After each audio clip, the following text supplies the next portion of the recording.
Bismillah, alhamdulillah, salatu wassalam ala rasulillah. Donc après avoir passé le tahara en revue, donc la purification, que ce soit la petite, la grande, tayammum, on apprend à se purifier pour un objectif. C'est pas pour être beau. Pour être beau, il n'y a pas besoin de faire l'ozo, il n'y a pas besoin de faire le ghusl. Mais l'objectif de l'ozo, de le ghusl, le tayammum, apprendre les impuretés, apprendre quelle eau qui est purifiante. L'objectif c'est quoi?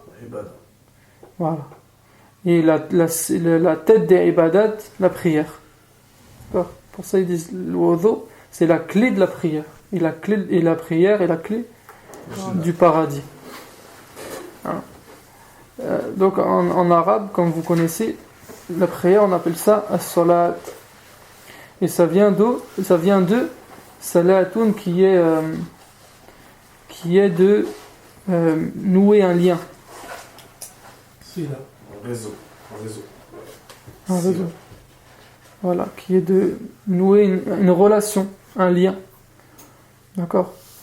Et Allah subhanahu wa ta'ala, à travers la prière, en vérité, en fait, c'est une perche. C'est une perche vers nous, pour que nous, on prenne cette perche et on s'accroche à lui, on s'agrippe à lui. Et Allah subhanahu wa ta'ala nous demande ça dans le Coran, de s'attacher à cette corde, à cette perche. Et la prière, ça représente ça. C'est cette perche qu'Allah subhanahu wa ta'ala, il nous tend.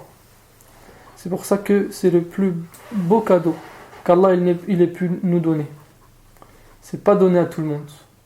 Il n'y a pas besoin d'intercession. Il n'y a pas besoin d'intermédiaire, pardon. Parce que tu lui parles, il t'entend. Tu lui pries, il t'écoute. Tu lui demandes, il te donne. Tu peux être n'importe où. Tu peux être dans le désert, tu peux être dans une grotte, c'est une perche. C'est une chance qu'Allah subhanahu wa ta'ala il nous donne. Ouais. Et donc cette prière, elle a été appelée comme ça car c'est une communication entre le Seigneur, donc Allah subhanahu wa ta'ala, et son serviteur. Une communication directe, une intimité entre nous et Allah subhanahu wa ta'ala, qui n'est pas faisable avec les autres adorations. C'est pour ça qu'on dit c'est la tête de toutes les adorations. Et c'est l'Imaduddin, c'est le pilier. On dit il y a 5 piliers, mais le pilier des piliers. Le pilier en dessous les piliers. Si ce pilier casse, tout tombe. Et l'intimité qu'on a avec Allah dans la prière, on ne peut pas l'avoir dans aucune autre adoration. C'est pour ça qu'on dit que un Ramadan sans prière, c'est-à-dire les autres adorations sans prière, c'est pas accepté. Parce que le prophète me dit c'est la première chose le jour du jugement qui va être réglée, qui va être jugée. Si c'est bâclé, si c'est faux, on passe même pas au reste. Ça n'intéresse même pas Allah subhanahu wa ta'ala. S'il n'y a pas ça, il n'y a rien en vérité. C'est vraiment l'intimité entre nous et Allah subhanahu wa ta'ala, le lien direct entre nous et Allah subhanahu wa ta'ala. Comment un croyant, il peut refuser cette relation? Qu'Allah subhanahu wa ta'ala, il l'invite, Allah subhanahu wa ta'ala, il lui propose, et lui il refuse. Un croyant, il ne peut pas refuser. C'est pour ça, on ne va pas étaler tous les hadiths qui parlent de ça, mais plusieurs hadiths qui disent que juste la différence entre le croyant et le non-croyant, le musulman et le non-musulman, la différence c'est la prière. Celui qui laisse cette chose, celui qui laisse cette corde qu'Allah subhanahu wa ta'ala, il ne prend pas cette corde, il ne peut pas être qualifié de croyant. Pour Allah subhanahu wa ta'ala, non. C'est un menteur. C'est pour ça même il y a des gens du temps du prophète qui disaient nous on a une bonne pensée d'Allah, on pense du bien, on l'aime, il est dans, tu vois, Dieu est dans mon cœur. Mais il faisait pas la ibadat. Dieu, il croit en Dieu, le créateur de tout, mais c'est tout. Il donne pas du temps. Ils lui obéissent pas, ils se soumettent pas. Le prophète sallallahu alayhi wa sallam a dit quoi? Vous êtes des menteurs. Ce sont des menteurs. S'ils avaient bien cru, ils auraient appliqué. Allah subhanahu wa ta'ala, maintenant, tout ce qu'il nous demande, on le fait. C'est ça, dans un hadith, le prophète sallallahu alayhi wa sallam, il dit que chaque chose, elle a une caractéristique. Et la caractéristique du iman, c'est la prière. D'accord? Caractéristique du iman. Parce que le iman, il pousse à faire, ça on en a déjà parlé tous les dimanches, c'est-à-dire l'iman, il amène au amal, il a une plus belle œuvre qu'un serviteur puisse faire envers Allah, c'est de le prier. C'est de le prier.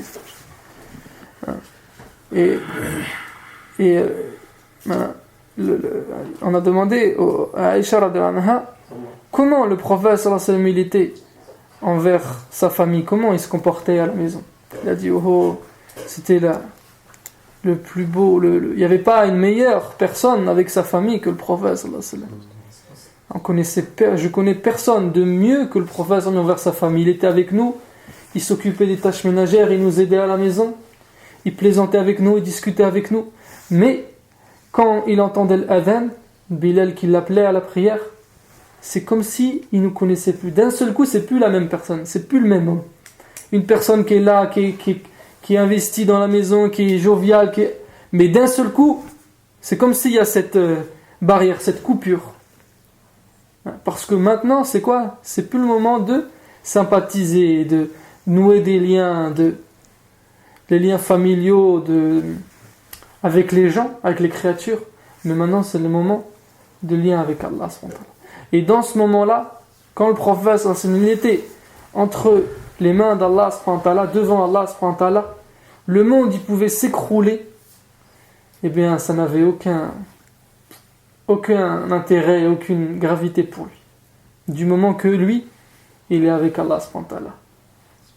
Ce lien qu'il avait avec Allah et qu'on doit avoir avec Allah, il est bien plus fort que les liens familiaux. Il représente bien plus de choses que les liens familiaux.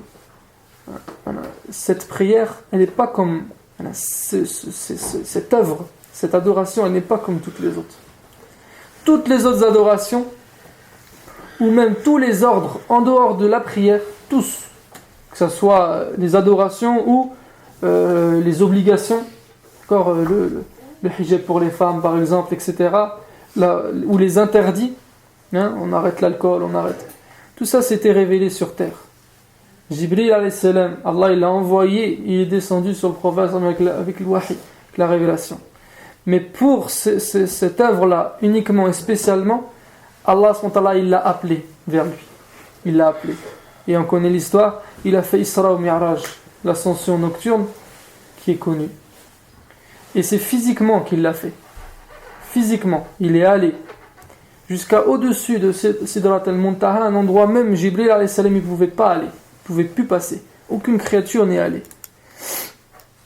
Presque rien ne séparait d'Allah. Même certains, parmi les Sahaba, parce qu'il y a une divergence à propos de ça, mais certains ont dit que il a vu Allah ce jour-là. Il a vu Allah spontanément. Imaginez-vous. Voilà, cette chose qu'Allah il a voulu donner au prophète, donner à cette umma, il n'est voulu qu'il y ait aucun intermédiaire entre lui et à celui qui donne.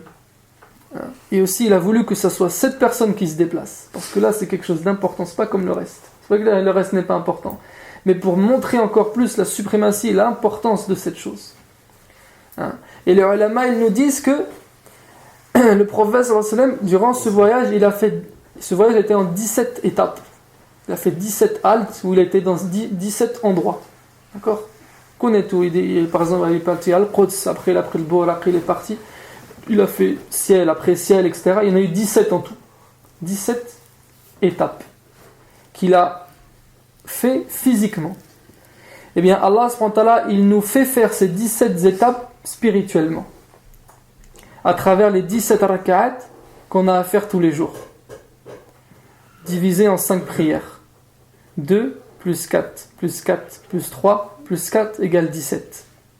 17 raka'at chaque jour pour revivre spirituellement ce que le prophète sallallahu alayhi wa sallam a vécu physiquement. En 5 prières, il a divisé en 17 étapes. 5. Et quand il lui a ordonné la prière, au début c'était pas 5, c'était 50. Juste pour, Allah, à la fin, Allah il savait que ça allait réduire en 5. Mais juste pour montrer à nous qu'est-ce qu'Allah en vérité veut de nous. En vérité, vous savez ce qu'il veut de nous, Allah ? 50 prières par jour. C'est ce qu'il a ordonné au début. Allah, à la fin, il savait que c'était 5. Mais pour qu'on médite, nous, qu'est-ce qu'Allah il veut de nous ? Vous imaginez-vous 50 prières, vous avez fait le calcul? Je l'ai fait, une prière toutes les demi-heures.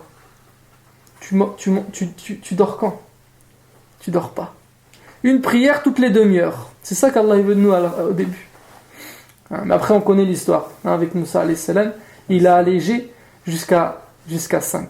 Entre 50 et 5, il y a juste un zéro, un point en arabe. C'est juste là. Mais regardez, Ajib, la miséricorde d'Allah et la générosité d'Allah. Juste avec ce point qu'il a enlevé, combien de millions et de millions et de millions et de millions de personnes ils pourront gagner le paradis. Mais s'il avait laissé ce point, combien d'entre nous ici auraient été assidus aux 50 prières? Wallahi, moi le premier, je ne l'aurais pas fait. Impossible. Déjà 5, c'est dur. Comment 50? Mais regardez, la miséricorde, il a juste enlevé un point. Voilà. Un point. Aussi, pourquoi 5? Ils disent, Allah s.w.t. pour nous permettre d'être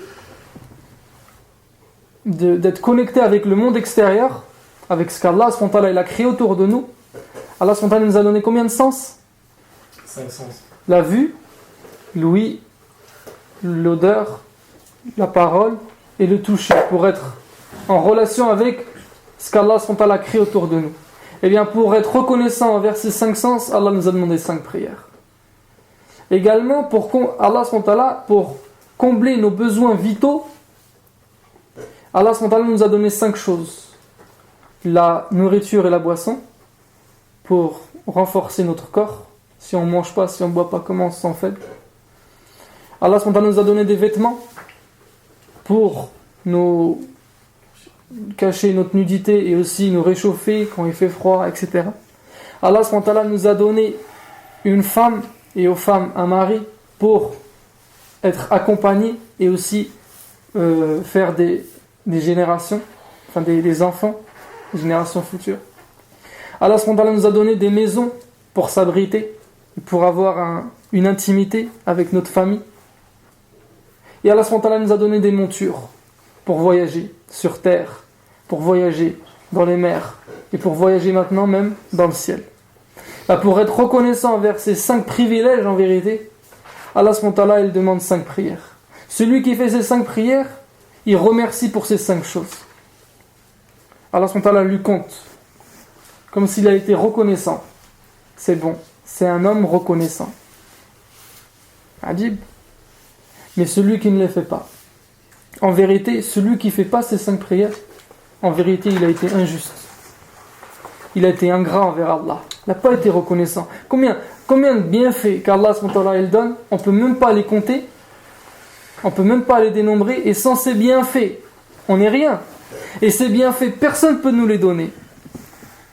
Personne ne peut nous les donner en dehors d'Allah. Qui peut te donner la vue? Qui? Et s'il nous enlève la vue, qui peut nous la redonner? Ça ne s'achète pas. C'est Allah qui le donne. C'est gratuit. Mais juste en échange, c'est les 5 prières. Et également, Wallahi mes frères, la vie elle passe vite. La vie elle est courte.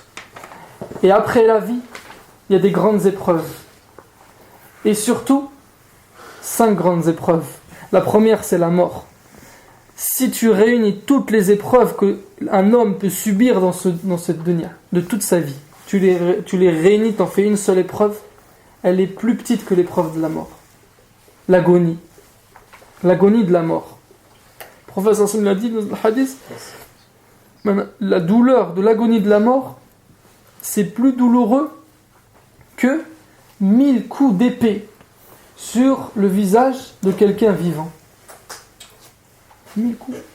C'est énorme. C'est une douleur et un sentiment qu'on ne peut pas ressentir, qu'on ne connaît pas. C'est une frayeur, parce que maintenant on voit le hijab il se lève et on voit les anges, on voit le monde invisible. Des choses qu'on n'avait même pas imaginées, qui se passaient sous nos yeux. Maintenant, ce monde-là dans lequel on vivait, il est invisible et on est passé dans un autre monde. T'imagines toi?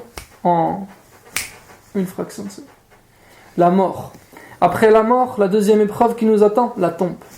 Othman ibn Affan, juste en voyant la tombe, il commence à pleurer. Othman, on te parle du paradis, on te parle de l'enfer, tu pleures pas. Juste tu regardes une tombe, tu pleures comme ça. Il a dit, la tombe c'est la première étape qui vient après la mort. Et le prophète sallallahu alayhi wa sallam, il a dit, si cette étape elle est facile, tout reste il sera facile, mais si elle est difficile, tout va être de plus en plus difficile. Et le prophète sallallahu alayhi wa sallam a dit, je n'ai jamais vu plus horrifiant que le châtiment de la tombe. Après la mort, il vient la tombe. Après la tombe, la résurrection, à un moment, le prophète sallallahu alayhi wa sallam dit que l'homme il serait prêt à mettre tout ce qui est en dehors de lui pour sauver. Même sa mère, il la met dans l'eau pour sauver sa peau. Le moment où les anges ils vont passer, qui vont nous mettre en rond, ils vont passer pour nous rendre nos livres. Et également la quatrième, le moment où maintenant, ces actions-là qu'on nous aura données dans nos livres, ils seront pesés, le moment de la pesée. Et après la cinquième épreuve, le pensirat. Le pensirat, pourquoi c'est flippant? Parce qu'en dessous, t'as quoi? T'as l'enfer et t'es en train de passer sur un fil de rasoir. Ouais, c'est impossible de passer en vrai. Impossible, tu peux pas passer, tu peux pas marcher. Sauf si Allah il nous aide. Comment on doit se sentir à ce moment-là? Il y a l'enfer et tu sais que tu peux pas passer. Comment l'homme il va flipper? 5 épreuves. Eh bien, Allah subhanahu wa ta'ala nous a donné 5 prières pour nous préserver de ces 5 épreuves. Ainsi, le prophète sallallahu alayhi wa sallam il dit, celui qui reste ferme à ces 5 prières et qui prie avec toutes les qualités, Inch'Allah, qu'on va parler après, eh bien Allah subhanahu wa ta'ala, il lui facilite l'agonie de la mort. Si bien que son âme, elle sort comme un cheveu sort de la farine. L'agonie de la mort, elle est facilitée. Le prophète sallallahu alayhi wa sallam dit avec la prière aussi, le châtiment de la tombe, l'homme il en est préservé. On lui rendra son livre dans sa main droite. Il traversera le pensirat à la vitesse de l'éclair. Il ira au paradis, il rentrera au paradis sans jugement, sans hisab. 5 épreuves, 5 bienfaits, 5 prières. C'est dur ou c'est pas dur? Wallah, c'est facile. C'est très facile. Il y a des anges en ce moment même, et avant qu'on naisse, et avant que les hommes naissent, ils n'ont pas bougé depuis, ils sont dans une seule position. Ils sont prosternés devant Allah subhanahu wa ta'ala, ils le glorifient, ils n'ont jamais bougé. Depuis qu'ils ont été créés, ils n'ont jamais bougé de la prosternation. D'autres, un autre groupe, ils n'ont jamais bougé de ruku'. Imagine-toi. D'autres, ils sont debout en qiyam devant Allah. D'autres, ils font le takbir. Allahu Akbar, Allahu Akbar, Allahu Akbar. Voilà, toute leur vie. Du matin au soir, nuit et jour. D'autres, Allah a créé un autre groupe, ils récitent le Coran. Ils ne s'arrêtent pas. Ils le récitent, ils le récitent, ils le récitent. Allah a créé 7 groupes comme ça. 7 groupes d'anges qu'il a choisis pour différentes positions, différentes adorations. 7. Et nous, dans notre prière, on a 7 positions. D'abord le qiyam, ensuite au recours, on revient debout, on se prosterne, on s'agenouille, on se reprosterne. Ça fait combien? Et à la fin, on s'agenouille. 7. Celui qui fait cette prière, il a la même récompense que tout ce que les anges ils peuvent faire, tous les groupes des anges réunis. Celui qui fait la prière, il a la même récompense. Allahu Akbar. Voilà. Tout ce qu'Allah il nous donne à travers la prière. C'est très simple, mais ça représente combien de choses? Et en vérité, chaque position dans la prière, elle représente quelque chose. Et tout ce que l'on fait dans la prière, on ne le fait pas pour rien. On a déjà expliqué plusieurs fois avant cette séance que tout ce qu'Allah il nous ordonne, derrière chaque chose, il y a une hikmah. La sunna elle-même, c'est une hikmah. Allah dans le Coran, il l'appelle pas sunna, il l'appelle hikmah. Et bien dans tout ce que l'on fait dans la prière, parce qu'aujourd'hui on parle de la prière, tout a un sens. Et un sens ajib. La première chose que l'on fait, regarde, dès qu'on commence, on fait quoi? Pour commencer la prière. Hein? Après s'être orienté vers le qibla? Attention. Non. Le geste. Voilà. Le geste, le premier geste que l'on fait, on lève les mains vers nos épaules, hein? Ou vers les oreilles. Al-Muhim. En vrai, qu'est-ce qu'on fait quand on fait ça? On est en train de mettre tout ce qui est en dehors d'Allah, tout ce que l'on a, tout ce que l'on possède, tout ce que l'on connaît, tous les gens. On est en train de les mettre derrière notre dos. On met tout derrière nous. D'accord? Également, ce geste, il représente quoi? Regarde dans les films, lever les mains. C'est-à-dire, tu te rends. Tu te rends. Regarde, on commence comme ça. Avant de commencer la prière, et Allah, je me rends. Devant quoi? Ta grandeur, ta toute puissance. Je suis rien. Je laisse tout derrière parce que devant toi, tout ça c'est rien. Vous comprenez? Ajib. Et ensuite, en les baissant, on met tout derrière. Et ensuite, on met Allah devant nous. Et on dit Allahu Akbar. Parce que Allah, il est plus grand, plus important que tout ça. Tout ce qu'on a laissé derrière, Allahu Akbar. Allah, il est bien plus important. Regarde dans le hadith qu'on a pris tout à l'heure. Chaque chose a une caractéristique. La caractéristique du iman, c'est le prophète il a dit la caractéristique de la prière, c'est le premier takbir. Ce takbir-là, il représente tout. En vérité, on fait la prière pour mettre en pratique cette parole. Pour mettre en pratique cette parole-là qu'on dit avec la langue. Que l'homme, il dit avec la langue. Mais c'est facile de dire avec la langue. La prière, elle est venue pour... Je trouve pas le mot. Pour affirmer, traduire. Al-Muhim, vous avez compris. Pour concrétiser. Il est venu. Pour concrétiser cette parole dans notre vie. Pourquoi? Parce que je suis occupé. J'ai des occupations, j'ai des besoins, j'ai tout ce qu'on a dit avant. J'ai plein de choses. J'ai des familles, j'ai du travail. Mais maintenant, Allahu Akbar. Allah, il m'appelle. Il me tend une perche. Je laisse tout. Et tout devient haram pendant ce moment. Même ce qui était avant halal, il devient haram. Même manger, boire, des besoins. Mais tout devient haram, interdit. Adib. Je laisse tout ça pour qui? Pour Allah. Également, regarde, quand nous, par exemple, dans le Khuluf Sabela, on apprend ça. Quand tu visites quelqu'un, et surtout que c'est quelqu'un d'important, un alim, un imam, quelqu'un de, tu vois, un ministre, quelqu'un qui a un certain poste, on apprend d'abord à lui jeter des fleurs, à le vanter, le mettre en avant, d'accord? Nous, avant de commencer la prière également, on dit cette parole, Allahu Akbar. Maintenant, on grandit Allah subhanahu wa ta'ala. Avant de converser avec lui, avant de lui demander des choses, Allahu Akbar. Et ensuite, on baisse nos mains et surtout, on baisse les yeux. Et on reste droit, comme un piquet, en baissant les yeux. Parce que ce moment-là, en vérité, c'est le moment de notre plaidoirie. On passe au tribunal d'Allah comme quelqu'un de faible. T'as vu, on a dit Allahu Akbar, c'est-à-dire on a mis notre faiblesse et on a grandi Allah, on s'est rabaissé, on s'est humilié, on a tout laissé, on a mis Allah devant nous. Maintenant on passe au tribunal avec nos défauts, nos manques, nos faiblesses, nos péchés. Et qu'est-ce qu'on dit dans cette période, à ce moment-là? Un plaidoyer qu'Allah il nous a enseigné. C'est quoi? Le Fatiha. Le Fatiha, en vrai, c'est une plaidoirie pour nous. Qu'Allah il nous a enseigné. Imagine quelqu'un, il passe au tribunal, c'est le moment qu'il se défend, il peut prendre la parole, mais il bug, il reste muet, il ne sait pas quoi dire.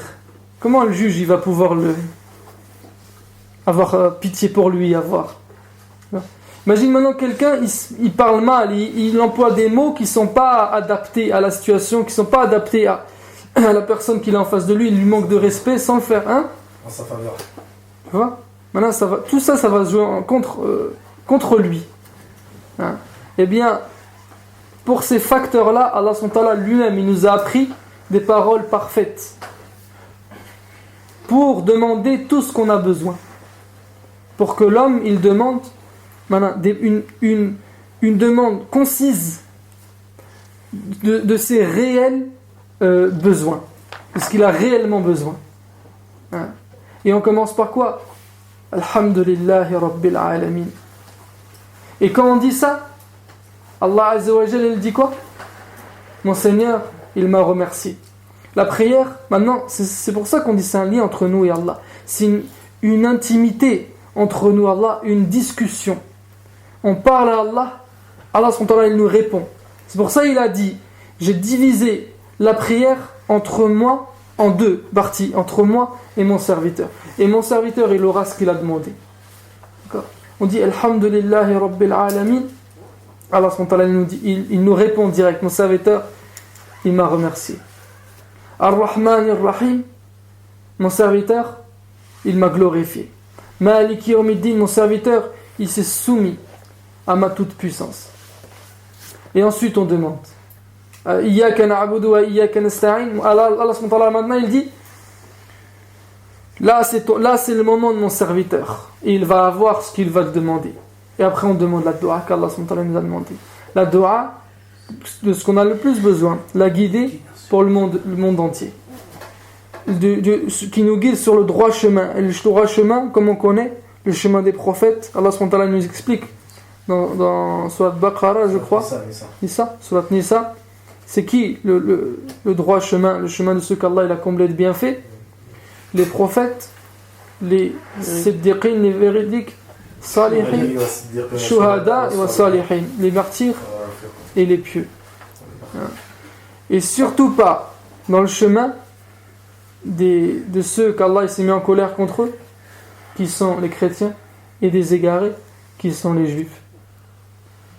C'est pas seulement il nous met sur ce chemin, il nous met sur ce chemin à la manière de ce chemin et pas à la manière des autres. Vous avez compris? La ajib. Ça suffit qu'il dit Ihdina sirat al-mustaqim, sirat al-ladhina an'amta alayhim, amin. Ça suffit. Non, Allah il rajoute. Sur ce chemin, mais quand on est sur ce chemin, on n'imite pas non plus les autres. On prend ce chemin à la manière des prophètes, pas à la manière des autres. Et Allah subhanahu wa ta'ala, qu'est-ce qu'il dit maintenant? Il dit mon serviteur m'a demandé et il aura ce qu'il a demandé. Alors qu'est-ce qu'on fait quand Allah subhanahu wa ta'ala nous répond ça? On se courbe en signe de reconnaissance, de remerciement. Allah subhanahu wa ta'ala il accepte ta dua. Allah il n'est pas obligé d'accepter, Allah subhanahu wa ta'ala il l'accepte. Il va, alors on se courbe devant lui, on s'incline en signe de remerciement. Et on dit Subhana Rabbil Azim wa bihamdi, on le remercie. On lui adresse nos louanges. Le prophète il a dit quand le serviteur il a fait le takbir, avant qu'il fasse le takbir, tous ses péchés ils sont amassés sur sa tête. Ils sont mis au-dessus de sa tête.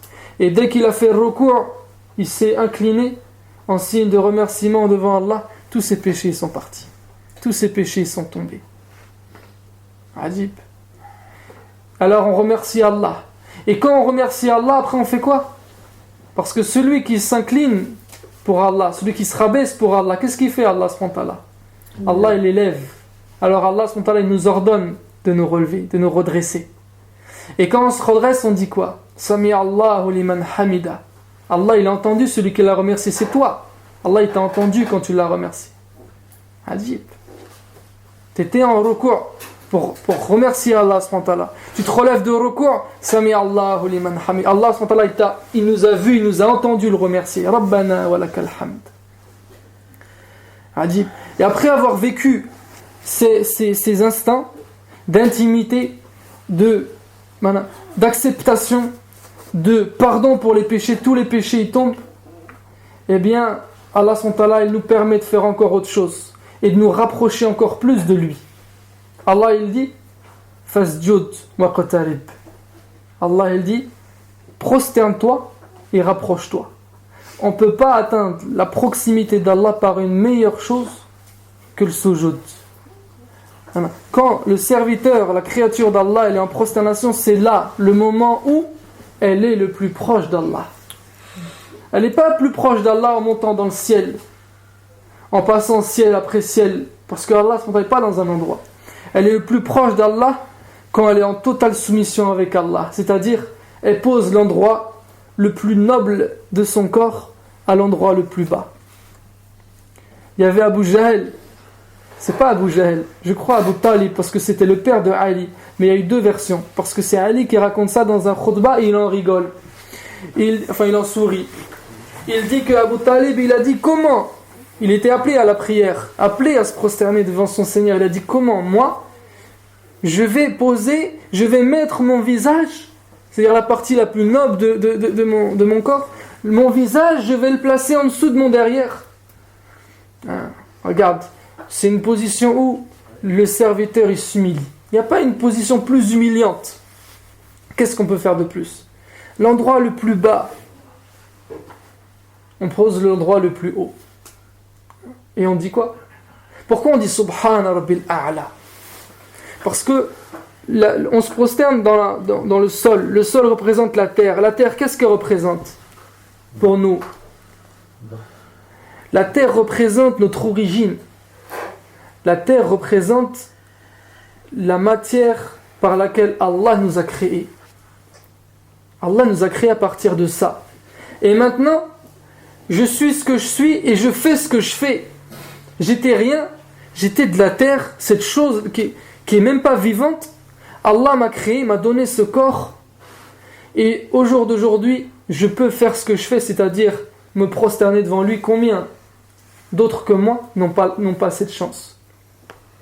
Et on se prosterne devant lui qui nous a créé de cette terre, comme Allah a ordonné aux anges de se prosterner devant Adam quand il l'a créé de cette terre. Mais nous on se prosterne devant Adam, on se prosterne devant Allah subhanahu wa ta'ala. Et tous les anges se sont prosternés devant Allah. Ensuite, Subhana Rabbil A'la. Donc, gloire à Allah, le très haut, c'est ça? Al-A'la, le très haut. Ensuite, Allah subhanahu wa ta'ala nous ordonne de revenir, de nous agenouiller, de nous asseoir avec lui. Et on dit quoi quand on est assis? On fait l'istighfar, c'est ça? Rabbi ighfirli, warhamni, et même le prophète nous demande de rajouter wahdini, wa'afini, warzuqni. Allah, le prophète nous apprend des doigts. Et surtout l'istighfar. Rabbi ighfirli, ya Allah, pardonne-moi. Et ensuite on retourne. C'est un temps court, on reste agenouillé, pas longtemps. Cette position-là, elle est courte, elle n'est pas longue. Ensuite on retourne en prosternation. La deuxième prosternation, la première elle représentait notre origine. La deuxième, elle représente notre destination, notre devenir. Allah il m'a créé de ça, mais je vais retourner là-dedans. Allah m'a créé de ça à partir de rien. J'ai grandi, mais un jour ou l'autre, je vais mourir et Allah va me faire disparaître dans cette terre. Là, on pense à notre devenir. Et pourquoi on se reprosterne? Les anges, quand Allah il leur a demandé de se prosterner devant Adam, alayhi salam, ils ont tous obéi. Parmi les djinns, beaucoup ont obéi. Mais un, il a désobéi, Iblis. Quand il a désobéi, il s'est enflé d'orgueil, il s'est révolté devant son créateur. Allah subhanahu il l'a maudit. On connaît l'histoire. Quand il a envoyé sa malédiction, les anges ils se sont reprosternés. Tu sais pourquoi? Parce que Allah subhanahu eux, il les a préservés de cette situation. Et il les a guidés pour se prosterner. Il leur a permis de se prosterner alors que c'est pas donné à tous. Regarde. Alors ils se sont reprosternés par signe de reconnaissance devant Allah. Eh bien, celui qui fait ces deux prosternations, il a la récompense de tous les anges qui étaient présents ce jour-là. Allahu Akbar. Et on dit Subhana Rabbil A'la. Il y avait un ange, il s'appelait Haska'il. Et il a demandé à Allah subhanahu wa ta'ala, Ya Allah, je veux voir ton trône entièrement, en entier. Ouais, je veux le voir en entier. Alors je veux voler, jusqu'à ce que j'ai une vue globale d'ensemble et je peux le voir. Mais Allah subhanahu wa ta'ala, tu n'y arriveras jamais, tu ne pourras pas. Mais il a insisté. Ça c'est mes paroles. Les anges d'accord, n'ont pas un manque de respect, c'est pas un manque de respect là. Il le voulait vraiment. Il le voulait vraiment. Allah subhanahu wa ta'ala lui a permis. Il avait 12 000 ailes, cet ange, Haska'il. Allah subhanahu wa ta'ala lui a dit vas-y, il lui a doublé ses ailes. Il a dit vas-y, vole. Il lui a doublé ses ailes. Chaque aile, le prophète dit, chaque aile, elle va de l'Orient à l'Occident. Fait toute la terre. Chaque aile. Non, astaghfirullah. Elle va du ciel à la terre. Du ciel à la terre. Chaque aile. Il en a. Et même la distance entre chaque aile, 500 ans de marche. Et il en a 24 000. Quelle vitesse il a dû voler? Il a volé pendant 30 000 ans. Jusqu'à ce qu'il a commencé à s'essouffler. Fatigué. Il allait abandonner. Allah subhanahu wa ta'ala lui a encore doublé ses ailes. Ça fait combien? 48 000. C'est ça? 48 000 ailes. Chaque aile de la terre au ciel, l'espace entre chaque aile, 500 ans de marche. Il a volé encore 20 000 ans. Ça fait en tout 50 000 ans. Il a volé 50 000 ans. Il a dit Ya Allah, j'arrête, j'abandonne. Allah subhanahu wa ta'ala lui a dit t'as même pas dépassé le kursi, le piédestal. Il y a le kursi. Et après il y a le trône. Le trône c'est plus grand que le kursi. C'est comme, et Allah subhanahu wa ta'ala est en dehors de ces exemples, parce que le trône d'Allah, c'est pas comme un trône que nous on a une chaise.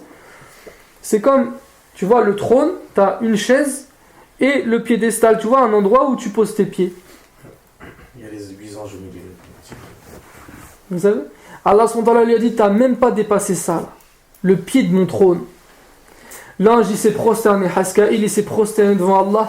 Il a dit Subhana Rabbil A'la, Subhana Rabbil A'la, Subhana Rabbil A'la. Le prophète il dit celui qui dit Subhana Rabbil A'la dans la prière, en prosternation ou en dehors de la prière, il a la récompense du trône d'Allah, le poids du trône d'Allah dans la balance de ses bonnes actions. Ouais. Donc dans ces moments, mes frères, on se rappelle d'où on vient vraiment. Notre origine, qui on est à la base, on n'était rien, Allah il nous a créé à partir de rien, parce que celui qui se rappelle de ses origines, il peut jamais se gonfler d'orgueil, celui qui se rappelle d'où il vient, c'est pour ça Ali radhiyallahu anhu il dit, je m'étonne, Wallahi c'est étonnant, c'est étrange, une personne qui s'enfle d'orgueil alors qu'il a été créé d'une goutte impure, pour pas dire le reste. C'est celui qui se rappelle d'où il vient, comment il peut se gonfler?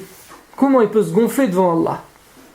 Il y avait un serviteur d'un roi, anciennement pauvre, avant c'était un miskin, c'était un faqir, et le roi il l'a pris comme serviteur, comme conseiller, son bras droit.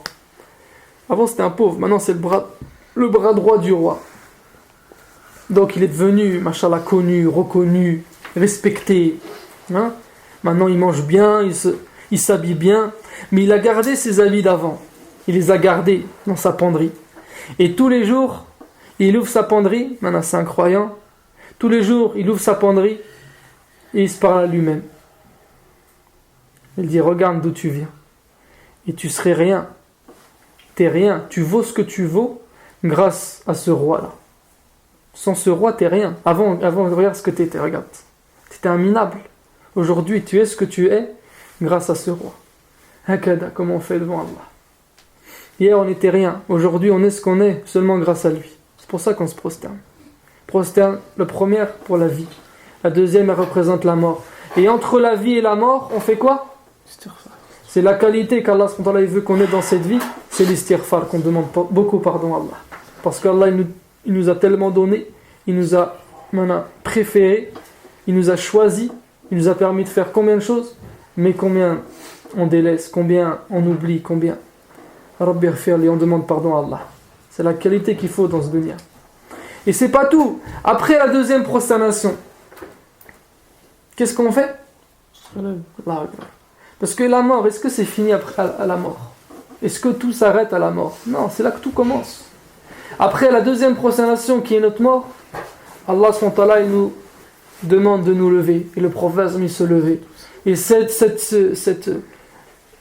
retour de prosternation, le fait de se lever, ça représente le qiyamah, la résurrection.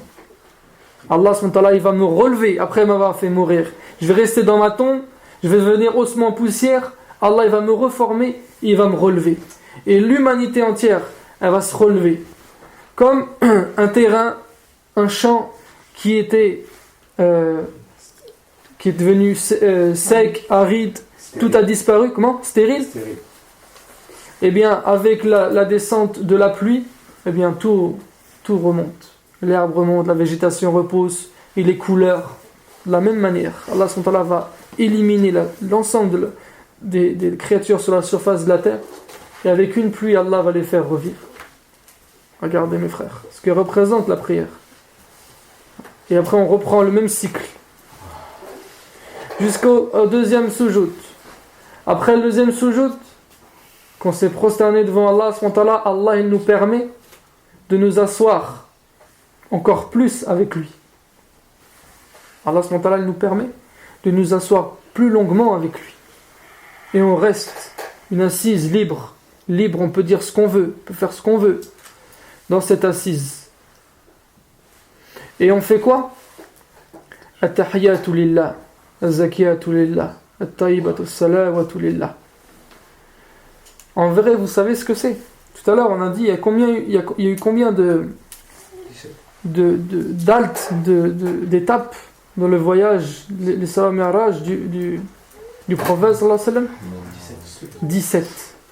Et bien celle-là, là, le tahiyat, c'est la 17e. C'est la fin. Quand le prophète sallallahu alayhi wa sallam, il est arrivé à cet endroit, au-dessus du Sidrat al-Muntaha, là où il a reçu la prière, quand il est arrivé à cet endroit où personne d'autre que lui est arrivé, il a dit ça. At-tahiyatu lillah, az-zakiyatu lillah, at-tayyibatu as-salawatu lillah. Il a passé les meilleures salutations à Allah subhanahu wa ta'ala. Et Allah azza wa jalla lui a répondu. Assalamu alayka ayyuhan nabi wa rahmatullah wa barakatuh. Et le prophète sallallahu alayhi wa sallam a répondu. Assalamu alayna wa ala ibadillahi salihin. Subhanallah. Allah lui a passé le salam, il a rendu le salam à sa communauté. Les gens pieux parmi sa communauté. Et tous les anges qui ont assisté à cette scène, ils ont tous shahid.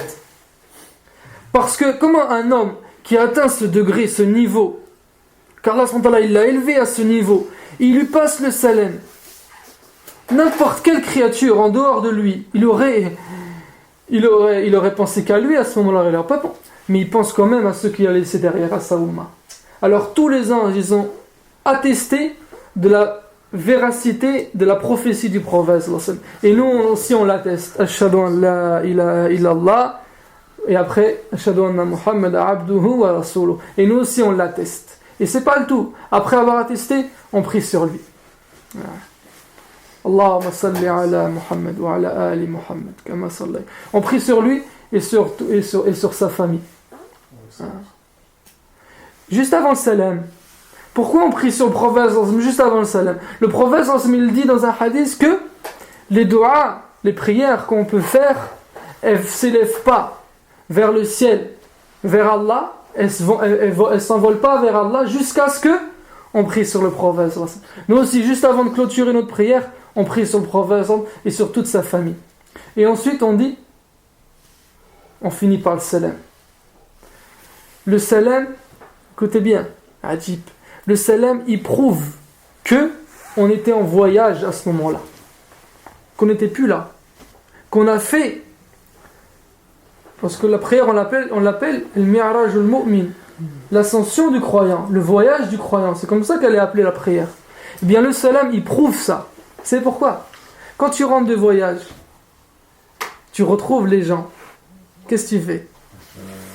Allah, tu passes le salam, tu salues les gens. Quand tu rentres de voyage, tu reviens de loin, tu retrouves ta famille, tu salues. Ça veut dire que là maintenant, tu finis la prière, tu salues les gens qui sont à droite et à ta gauche. Ou les anges, s'il n'y a pas de gens, les anges, ils sont là autour de nous, à ta droite et à ta gauche. Comme si on était comme un voyageur qui revient de loin. Notre corps, il était là, mais notre esprit n'était plus là. Spirituellement, on n'était plus là. Spirituellement, on a fait ce voyage. Adib. Wallahi, mes frères, c'est ça qu'Allah, il nous permet de faire. Regardez cette perche, c'est pas n'importe quelle perche. En vrai, comment dans cette situation on peut être dans le rafla? Comment on peut être distrait? Comment on peut penser à autre chose? Encore pire, comment on ne peut pas prendre cette perche?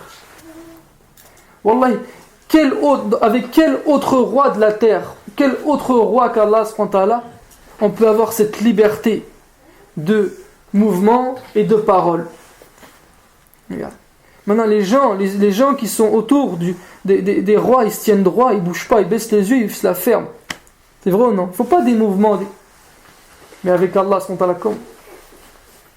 C'est pour ça que, wallahi mes frères, celui qui laisse cette perche-là, celui qui abandonne la prière, eh bien en vérité c'est le plus grand des péchés. C'est le plus grand des péchés, la plus grande des injustices. Il refuse une intimité avec son Seigneur. Il refuse de parler à son Créateur, d'aller vers son Créateur. C'est le plus grand des péchés. Il n'y a pas pire. Il n'y a pas pire. Voilà.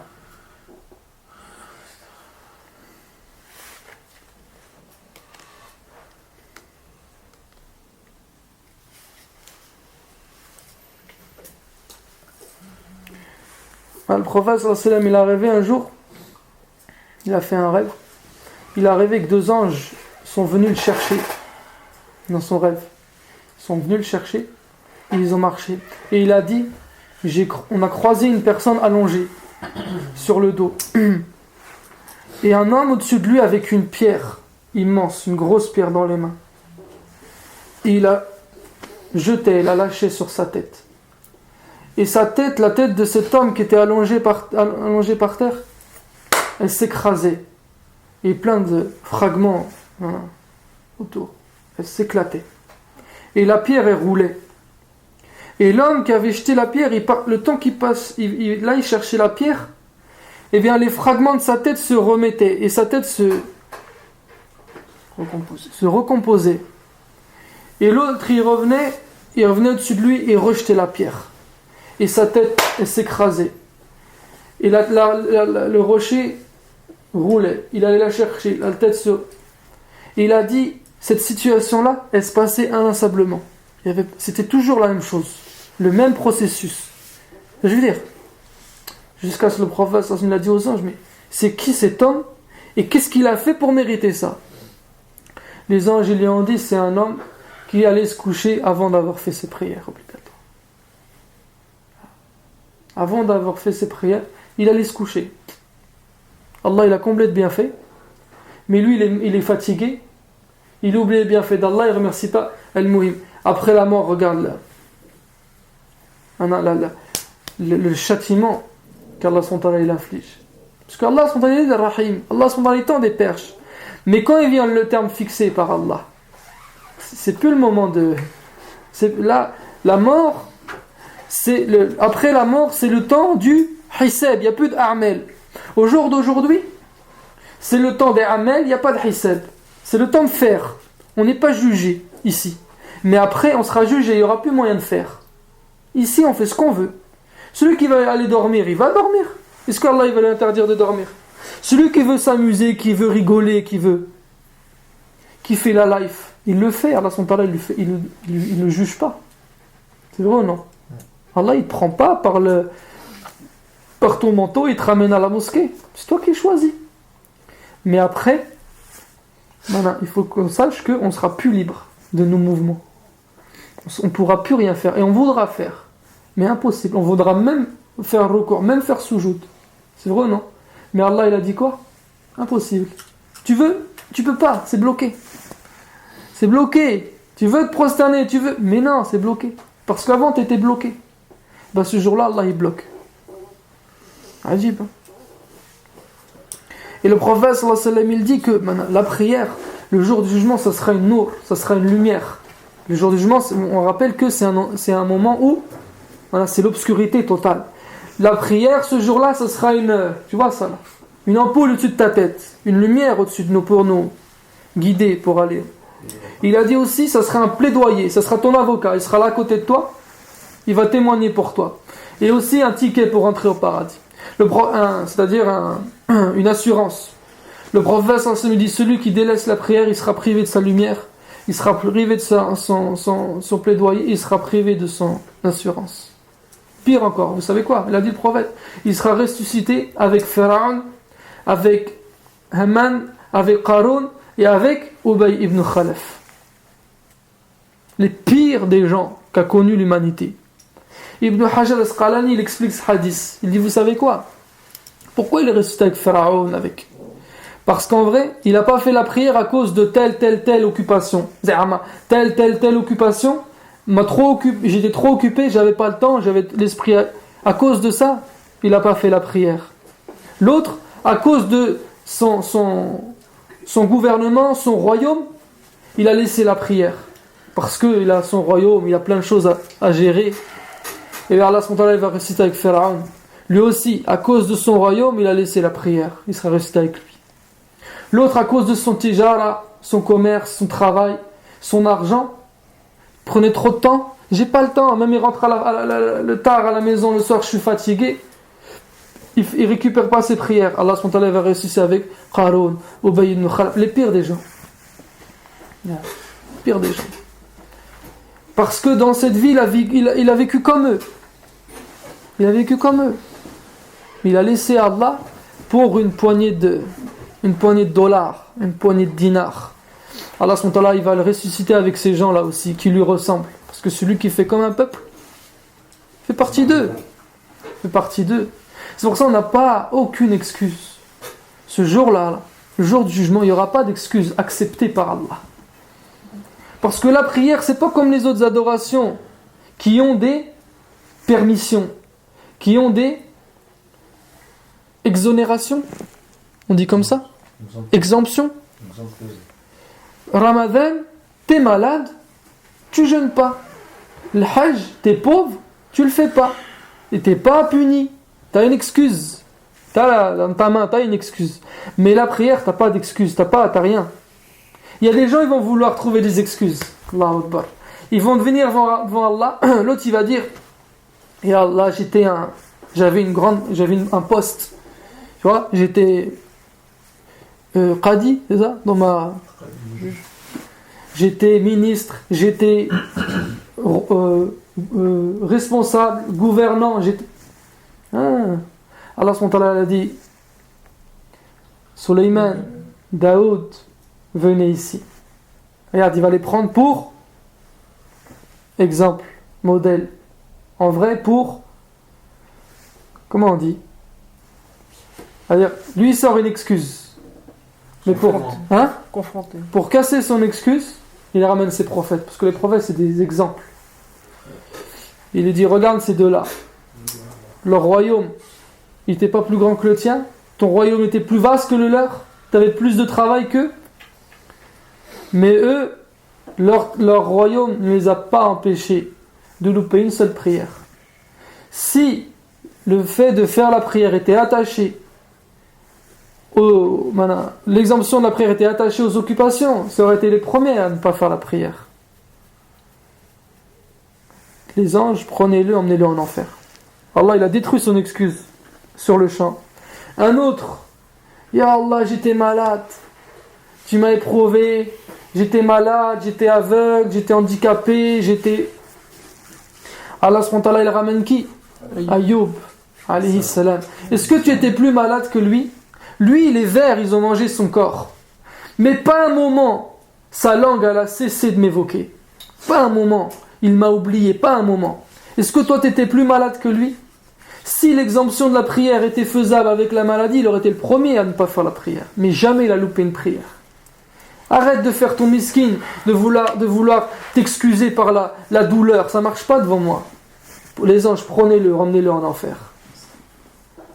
Un autre, ya Allah, j'étais occupé, j'avais des enfants, Allah subhanahu wa ta'ala, il va ramener Yaqub alayhi salam.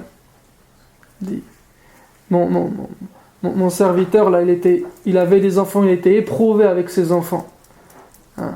Jusqu'à ce que ses propres enfants sont rebellés les uns contre les autres, il a perdu. Yusuf alayhi salam, il est devenu tellement triste, il en est devenu aveugle. Il a attendu 40 ans. Il est devenu aveugle. Jusqu'à ce que son dos, et quand tu es aveugle, tu tiens plus droit, son dos s'est courbé et il a vieilli, il était très fatigué. est-ce que t'es plus éprouvé que tes enfants que lui? Mais jamais il n'a cessé de nous évoquer, jamais il a laissé une prière. Va en enfer. Il a dit, une femme, et Allah, j'étais trop occupé avec mon mari, il me demandait tellement, il s'occupait mal de moi, il me traitait comme une esclave, les tâches ménagères, la cuisine, kada, les enfants, j'avais pas le temps. Allah a dit, même les femmes, dans les maisons, elles ne bougent pas de la maison, elles ne font pas la prière, parce qu'elles n'ont pas le temps. Allah va dire, Asiya, viens ici, regarde cette femme-là, est-ce que tu crois que ton mari, il est pire que son mari à elle? Son mari c'est qui? Pharaon. Elle était maltraitée, violentée, mais pas une femme n'a été plus pieuse que cette femme, et jamais elle a loupé une prière. Tous ces gens-là qui vont ramener des excuses parce qu'ils n'ont pas pu faire la prière, Allah il va leur ramener des gens qui étaient plus éprouvés qu'eux.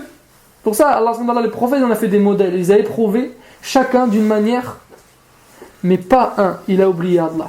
Ces épreuves, pas un, il les a détournées d'Allah. Quelle excuse on va pouvoir ramener devant Allah? Quelle excuse? On a proposé une excuse un jour à Ibn Abbas radhiyallahu anhu. Il est devenu aveugle. Ses yeux commençaient à faiblir. Il n'est pas né aveugle, Ibn Abbas, il l'est devenu. Mais tu vois, la cécité, ça va petit à petit. Et ses yeux commençaient à fatiguer.